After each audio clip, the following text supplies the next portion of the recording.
مارنے میں شدت ہے یا نہیں ہے؟ چاہے ہوگی کبھی، اور ہر شخص یہ کہتا ہے، اور آپ پھر پوچھتے ہیں کہ ہم اتنی شدت پسند کیوں ہیں؟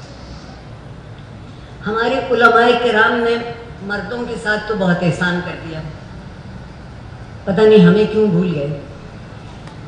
وہاں سے قد ناپ لائے ہیں حوروں کا کہ 130 فٹ لمبی حور ہوگی۔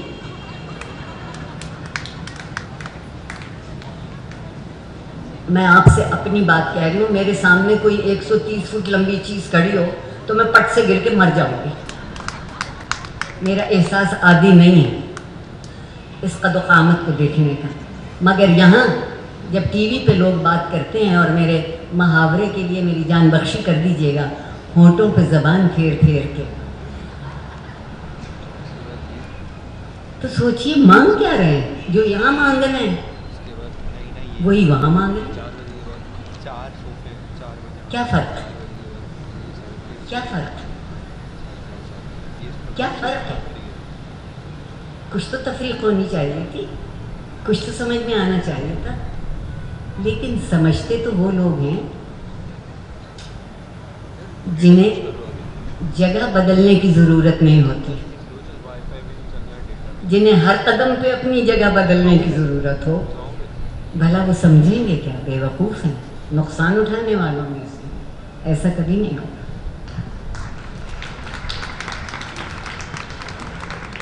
ہمارے یہاں ایک ہم نے دیکھا ایک سوچ پائی جاتی ہے، کچھ لوگوں کو یہ گمان ہوتا ہے کہ اگر ان کے پاس ایک فن ہو جس میں وہ مہارت رکھتے ہوں اور بہت سارے لوگ ان کی اس صلاحیت کی تعریف بھی کرتے ہوں، تو اس سے مراد یہ لی جاتی ہے کہ ہم شاید ملک بھی چلا سکتے ہیں۔ تو اب آپ جو نوجوانوں کی وکالت کر رہی ہیں، آپ نے نوجوانوں کا لیڈر بننے کا کبھی نہیں سوچا؟ کیونکہ آپ کا تو جلسہ سننے کے لیے ہاؤس فل ہو جائے گا، اور سیاستدان تو یہی چاہتے ہیں۔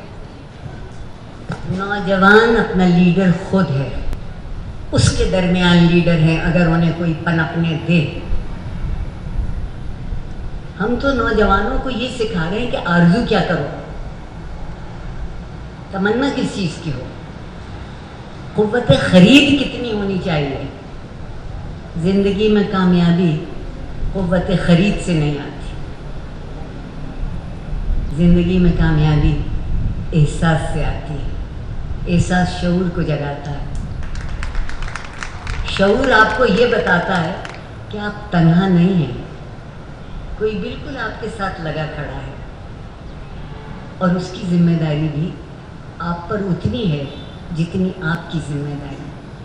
مجھے یہ بتائیے کہ یہ جو آپ نے اتنے لیڈر پیدا کیے، مجھے تو گنتی بھی نہیں آتی، بلکہ شاید آپ بھی میرے ساتھ شامل ہو تو گنتی ختم ہو جائے گی۔ ہم نے لیڈر کے معنی بدل دیے ہیں، لیڈر آج تک نہیں بدلا، لیڈر کے معنی بدل دیا۔